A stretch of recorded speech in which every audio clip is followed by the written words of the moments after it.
Mike and Bob's. It's Student Appreciation Night. We got great food going on up top, some chicken wings, some subs. Come on down here. All you got to do is show your student ID or wear a Roanoke College shirt. You get to eat for free. Coach, that's the best kind of food. It is. I wish this was going on in my day at Roanoke College. Coach Pflugrad's in the house. Coach, I know you'd rather be preparing for the first round NCAA tournament play, but you've got to be pleased with your team this season. 15-3-2. You came in with an 8-game winning streak. You were unbeaten in ODAC regular season at 10-0-1.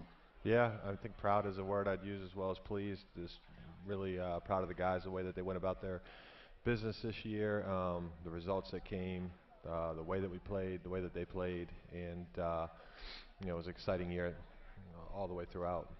Well, your team is young. You only lose 3 players, Garrett Eldridge, Chris Fisher, and Mark Dinkle. How much have they meant to the program? Well, yeah, again, we got 5 seniors that we graduate from the program. Those 3 guys that carried a lot of minutes throughout the year. I mean, all 5 of them mean a tremendous amount to the program. Obviously, you talk about the 3 you mentioned in terms of their contributions in this season, like Mark, goals and assists, a special player. Garrett, just a mainstay, technically sound, consistent, just really an engine for the team. And Fish as well, as comes up with some big-time goals towards the end of the season in work rate. And then also Ethan Gunter and Nick Stauffenberger will also graduate those 2 guys off as well. And again, the senior class that we lose, while it's smaller in numbers, not graduating 8, 10, 15 guys off, but it is a massive loss in terms of what they've done for this year's team and the program. Those guys have sacrificed quite a bit, each in their own individual way, for the team and the success of the team, and I can't thank that group enough. And we know that Mark Dinkle still has another year of eligibility, but he's going to forego that, and we wish him the best of luck. Maybe he can play professional soccer over in Europe. Yeah, I wouldn't shock me if we saw him playing here in the States as well. There's been quite a bit of contact over the last year in terms of interest in him, and so I think he maybe would like to stay in the U.S. I don't want to put words in his mouth, but we've had some meetings on it, and be fun to watch him. I think for everyone here at Roanoke College to see maybe what he's able to do in the professional ranks somewhere in the world. Coach, you always hope freshmen make an immediate impact on the program. Fortune, Simbanda, Brandon Bauer, and Sam Ralph played big this season. Yeah, really did.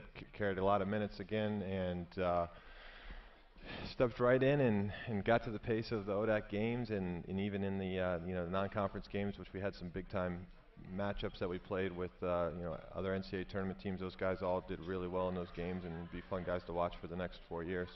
Well, the cupboard's not going to be empty, Coach Pflugrad. You've got some major talent coming back. 2 Blacksburg natives, goalie Cole Sinclair, super season again. He comes back just a junior. What can you say about Tyler Carball? He's the little lightning bug out there. And my favorite, Robbie the Great Lentini. Yeah, a lot of talented players come back. The ones you just named there as well are work rate guys. I mean, those guys all work. They work really hard, and so it's good to have a group of, I think all them rising seniors coming back that are talented, but also bring the work rate that the team, prides itself on. Well, now it's recruiting time. Where do you and your staff feel you're going to need a lot of help next season at? We're losing goals. Mark and Garrett and Fish, we lose goals there. So, whether they're already in the program, I think there's guys that are capable of it. I think there's guys that maybe didn't even see as many minutes as they would have liked this year that are capable of scoring goals, at the ODAC level and at the Division III level nationally.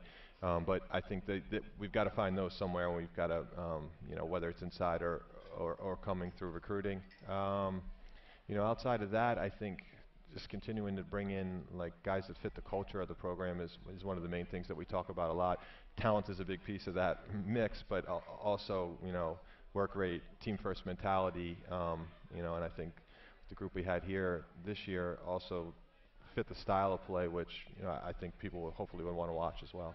Well, as we said before, it was a great season this year. And how about that student and fan support, especially Saturday against Lynchburg? Over 1,500 fans. It's been unbelievable. I just can't thank all the students that are here. I mean, whether they can hear me or not, anybody who was able to get out to a game this year, I thank you personally. It was just an incredible season in terms of the fan support and the student support that I felt, and I think the guys felt as well. It really does mean a lot to the guys. 1,500, you know, we're disappointed that we weren't able to produce in that final game for you all as well. And you know, we had 750 in the semifinal against W. Nell, really carried us. It was a 1-1 game. 60th minute of the game, and I was just cutting up some video before I came over here of the season. And Mark Dinkle scores a goal to go 2-1. I mean, it was about as special as I've seen Kerr Stadium light up since in my 2 years here, and as special as I've seen a stadium light up in my 13 years of college coaching, both at the Division I level and here. So I think something's brewing pretty special here with Kerr Stadium and the fan support and the student support. And so again, I just thank everybody who was able to make it out for a game this year. I agree 110%, Coach Pflugrad. Well, good luck in the all season. You're recruiting, and I know Coach Sampton is going to keep your team busy in that weight room. Yeah, you know he will, and he's done a great job. And thanks to him.